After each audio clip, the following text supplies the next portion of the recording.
आज করে দেখাবো মুসুর ডাল দিয়ে নোটে শাক। নমস্কার বন্ধুরা, বনশ্রীস কিচেন অ্যান্ড ব্লগস থেকে সবাইকে স্বাগত জানাই। এক কাটি নোটে শাককে ভালো করে ধুয়ে বেছে আমি কেটে নিয়েছি। আমি রাফলি চপ করে নিয়েছি, আপনারা চাইলে আরেকটু কুচি কুচি করেও নিতে পারেন। এখানে আমি নিয়ে নিয়েছি হাফ কাপ মুসুর ডাল। ডালটাকে আমি খুব ভালো করে ধুয়ে 1 ঘন্টার জন্য ভিজিয়ে রেখেছিলাম, আর ডাল কিন্তু ফুলে গেছে। ডালটা ভিজিয়ে রান্না করলে রান্নাটা তাড়াতাড়ি হবে। চলুন তাহলে রান্নাটা শুরু করা যাক। গ্যাসের মধ্যে কড়া বসিয়ে দিয়েছি। কড়ার মধ্যে আমি দিয়ে দিচ্ছি পরিমাণ মতো সর্ষের তেল।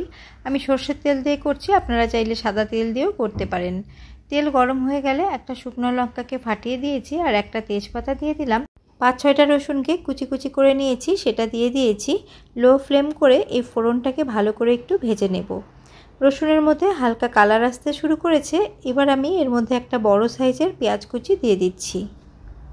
পেঁয়াজ যাতে তাড়াতাড়ি মজে যায় তার জন্য এর মধ্যে সামান্য একটু নুন দিয়ে দিচ্ছি। নুন দিয়ে পেঁয়াজটাকে ভেজে নেব।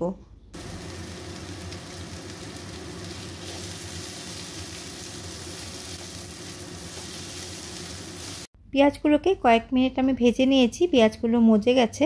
এবার ধুয়ে রাখা শাকগুলো আমি দিয়ে দিলাম। শাকের মধ্যেও সামান্য একটু নুন দিয়ে দিচ্ছি, এতে শাকগুলো তাড়াতাড়ি মজে যাবে, আর শাক থেকে যে জল বেরোবে জল দিয়ে শাকটা অনেকটা সেদ্ধ হয়ে যাবে। নুন দিয়ে নাড়াচাড়া করতে করতেই শাকগুলো মজে আসবে। এই সময় গ্যাসের ফ্লেমটাকে একদম লোতে রেখেছি। শাক থেকে যে জল বেরোবে তাতেই কিন্তু শাক অনেকটা সেদ্ধ হয়ে যাবে। লো ফ্লেমে নাড়াচাড়া করতে করতেই শাকগুলো মজে 4 ভাগের 1 ভাগ হয়ে গেছে। আপনারা চাইলে ঢাকা চাপা দিয়েও শাকটাকে মজিয়ে নিতে পারেন। শাক 50% মতো সেদ্ধ হয়ে গেছে। এই পর্যায়ে ভিজিয়ে রাখা ডালগুলো দিয়ে শাকের সাথে খুব ভালো করে মিশিয়ে নেব। পরিমাণ মতো হলুদ গুঁড়ো দিয়ে দিলাম।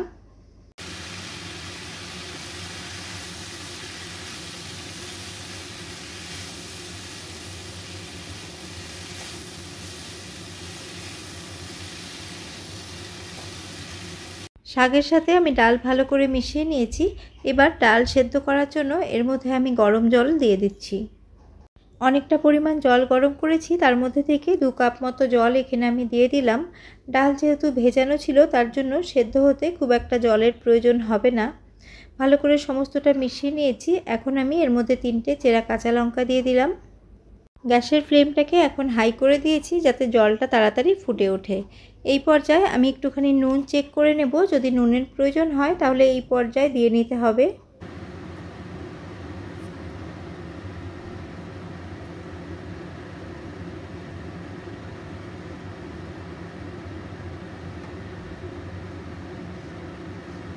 আর একটু নুনের প্রয়োজন আছে, তার জন্য আমি পরিমাণ মতো নুন এর মধ্যে দিয়ে দিচ্ছি।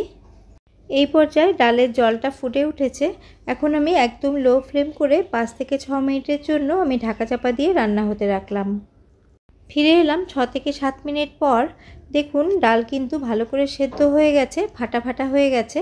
আর এই রেসিপিতে এই রকম করে ডালটা সেদ্ধ হলেই কিন্তু খেতে ভালো লাগবে। খুব বেশি ডাল সেদ্ধ করলে কিন্তু ভালো লাগবে না। তবে আমার মনে হচ্ছে এর মধ্যে আরেকটু জলের প্রয়োজন। যে গরম জল করে রেখেছিলাম সেখান থেকে এর মধ্যে আরেকটু আমি জল দিয়ে এটাকে আমি একটুখানি মিশিয়ে নেব। স্বাদের ব্যালেন্সের জন্য খুব সামান্য 1/4 চা চামচ চিনি এর মধ্যে আমি দিয়েছি। ক্যামেরা অন করতে ভুলে গেছিলাম, সেটা স্কিপ হয়ে গেছে। আমি পরিমাণ মতো জল দিয়ে আমি ডালের ঘনত্বটা আমি সেট করে নিলাম। আপনারাও আপনার কতটা পাতলা বা ভারী খাবেন সেই হিসেব করে কিন্তু জলটা দিয়ে নেবেন। খুব একটা পাতলা হলে এই রেসিপিটা ভালো লাগবে না। আর এই রেসিপিটা কিন্তু ভাত রুটি দুটোর সাথে খেতে খুব ভালো লাগবে। অনেক বাচ্চা আছে একদমই শাক খেতে চায় না, আপনারা এইভাবে রান্না করে দিলে কিন্তু খুশি মনে খেয়ে নেবে। আমি চেক করে নিলাম নুন এবং মিষ্টি দুটোই ঠিক আছে, আর ঘনত্বটাও ঠিক আছে। পরে জলের ব্যবহার করেছি, তার জন্য আরও মিনিট খানিক ডালটাকে আমি ফুটিয়ে নিয়েছি। এবার কড়াটাকে আমি সাইডে সরিয়ে রাখবো। সাইডে সরিয়ে রেখে এর মধ্যে একটা তড়কা দেব। তার জন্য গ্যাসের মধ্যে একটা তড়কা প্যান বসিয়ে দিচ্ছি।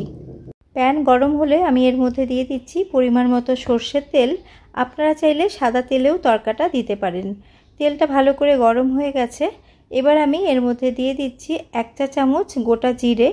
জিরেটাকে কয়েক সেকেন্ড একটু ভেজে নিচ্ছি, আর কয়েক কোয়া রসুন কুচি আমি এর মধ্যে দিয়ে দিলাম। দিয়ে জিরে এবং রসুনটাকে আমি ভালো করে একটু ভেজে নেব। ফ্লেমটাকে একদম লোতে রেখেছি যাতে ফোড়নটা পুড়ে না যায়। জিরে এবং রসুনের হালকা কালার চেঞ্জ হতে শুরু করেছে আর খুব সুন্দর একটা গন্ধও বেরোচ্ছে। এখন আমি এর মধ্যে কালারের জন্য দিয়ে দেব খুব সামান্য একটু কাশ্মীরি লাল লঙ্কার গুঁড়ো। এটা অপশনাল, অপছন্দ করলে আপনারা এটা নাও দিতে পারেন। কাশ্মীরি লাল লঙ্কার গুঁড়ো দিলে কালারটা সুন্দর হবে, তার জন্য এটা দিয়েছি। এবার গ্যাসের ফ্লেমটাকে অফ করে দিয়ে এই তড়কাটা আমি ডালের ওপরে দিয়ে দিচ্ছি।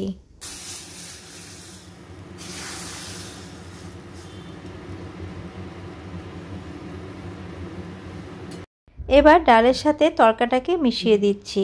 খাওয়ার জন্য একদম রেডি হয়ে গেছে ডাল শাক। ওপর থেকে তেজপাতাটাকে ফেলে দিচ্ছি। তড়কার ফ্লেভার যাতে ডালের সাথে ভালো করে মিশে যায় তার জন্য 5 মিনিট আমি ঢাকা চাপা দিয়ে স্ট্যান্ডিং টাইমে রেখে দেব, তারপরে সার্ভ করে দেখাবো।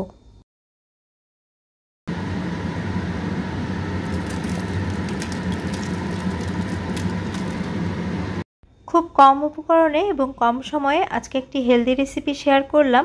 রেসিপিটি কেমন লাগলো কমেন্ট করে জানাবেন। যদি কোনো নতুন বন্ধু আমার ভিডিওটি দেখে থাকেন, ভিডিওটি ভালো লেগে থাকলে আমার চ্যানেলটিকে সাবস্ক্রাইব করার অনুরোধ রইল। পাশে থাকার বেল আইকনটি অল প্রেস করে দিলে আমার নিত্য নতুন ভিডিওর আপডেট সবচেয়ে আগে আপনারা পেয়ে যাবেন। আবারও আমি হাজির হয়ে যাব অন্য কোনো রেসিপি নিয়ে বা ব্লগস নিয়ে।